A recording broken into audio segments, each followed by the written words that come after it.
Hello and welcome back to Global with me, Matthew Amrulawala. Now, if you didn't fancy hitting the high street on Friday to buy a bargain in the Black Friday sales, well, it's not too late. Today is Cyber Monday, where online retailers slash their prices and sales are expected to exceed Fridays. But should we be buying into these so-called holidays that retailers have created to make us spend our money? Do retailers and consumers take it too far? Well, in the US, where Black Friday began, people raced for their chance to grab a bargain. And the phenomenon has spread to Asia and also to Europe. Here in the UK, thousands scrambled on top of each other to get the best deals, pushing and shoving, arguments and fights. And let's not forget Singles Day in China a few weeks ago, really, where online shoppers celebrated single life by spending $9.3 billion online in just one day. Well, let's throw this around for the next few minutes. I'm joined by the branding expert, Jonathan Gabay, and consumer expert, Sue Hayward. Thanks to both of you for joining us here on the programme. Amazing pictures. Now, Black Friday, Cyber Monday, they are really established on the retail calendar now, aren't they? Absolutely. It's a global consumer phenomenon now. But you're talking about Cyber Monday being the big thing. Actually, the really big one is Manic Monday. And Manic Monday is actually next Monday. And the reason that's so big is because by then, most people would have got their paychecks and stuff like that. And so they start spending at the last minute, because whenever something's about to close, people start going. The reason it's so big is it's a gimmick, and they're just taking it to the logical conclusion. Is that all right? This is it. I mean, the retailers, let's be honest, they're not charities, they are businesses, they've got profits to make. So at the end of the day, they're having all this stuff here that, of course, we can buy, and they're claiming all these brilliant deals. But let's be honest, this isn't necessarily brand new stuff. It may be stuff that they've had kicking around for a while. It may be stuff that, you know, legally they can claim it's on sale, of course, because it has previously been on sale at a higher price, but they've sort of moved it from the warehouse. Jonathan, you're tutting, but why? I'm tutting only because of the charity thing, when you had mentioned the charity, because, you see, as we know, it's World AIDS Day and all that sort of idea.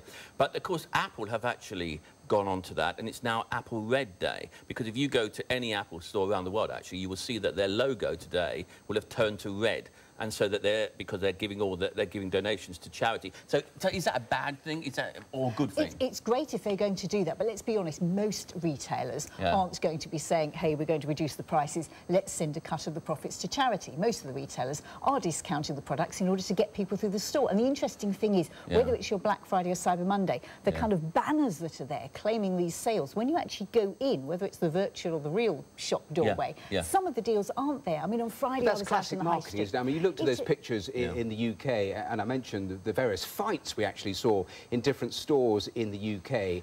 That's the reality, but it is working. As a concept, people have heard about it, they're going, and look at that on the screen. Yes, we need to be savvier. I mean, the thing is, people are getting savvier with their bargain hunting, they are looking for voucher codes, but when you have these days like Black Friday and Manic Monday, you know, people are sort of suckered into it, and I think they go through the door, they get one deal, and then they suddenly think, hey, I've got a deal, and they start going crazy and overspend. In the mechanics, Jonathan, I mean, is that true? Are there really proper deals or many proper deals? Because it's interesting, if you look at the figures, I read £451,000 in the UK is spent every minute. So that means by the end of this discussion, people have spent £3.1 million.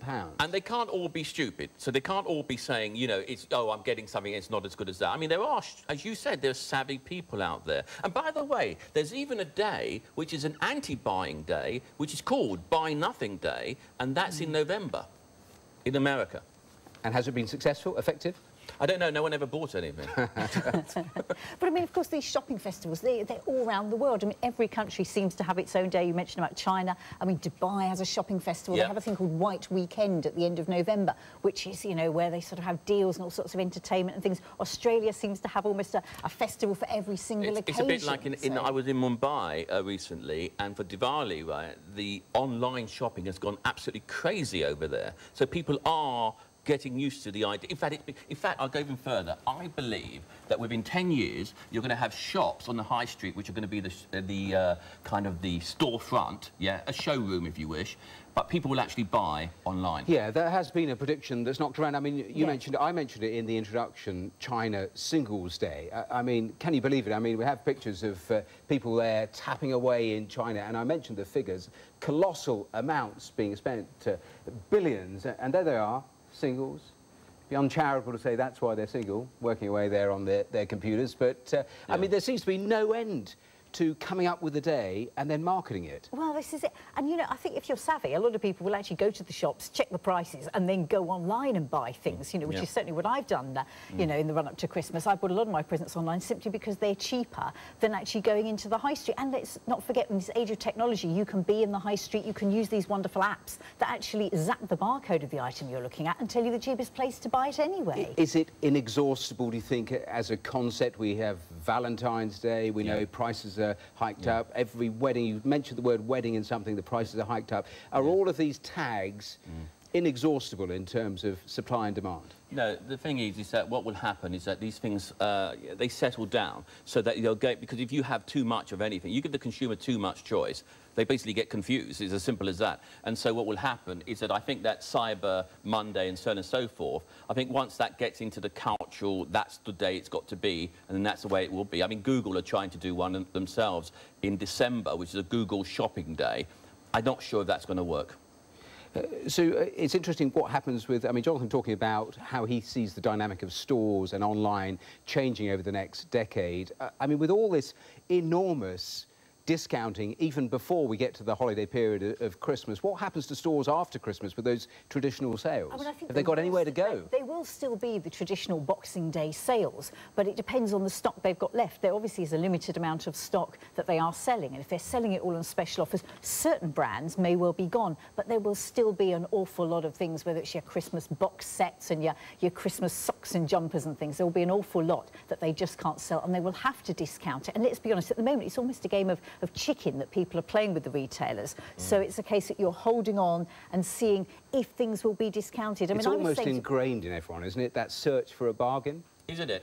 I mean, this whole idea of this herd behaviour, actually it was a British neuroscientist who came up with the word, the expression herd behaviour, and it's all about, it looks like there's a mob and they're, you know, they're doing their own thing and it's all out of control, but it's usually led by someone with a self-interest. That's what he said at the turn of the century, and what's interesting is that today, that person, if you wish, with the self-interest is the brand.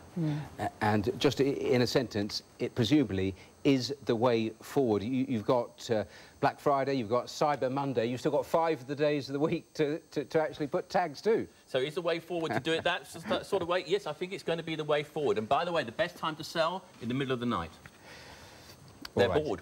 Yep. Jonathan, Sue, we have to leave it there. We have run out of time, but thanks very much for those thoughts. Thank you so much. Well, the headlines are here in a moment or two, plus we'll be looking at that video of 2 sisters in India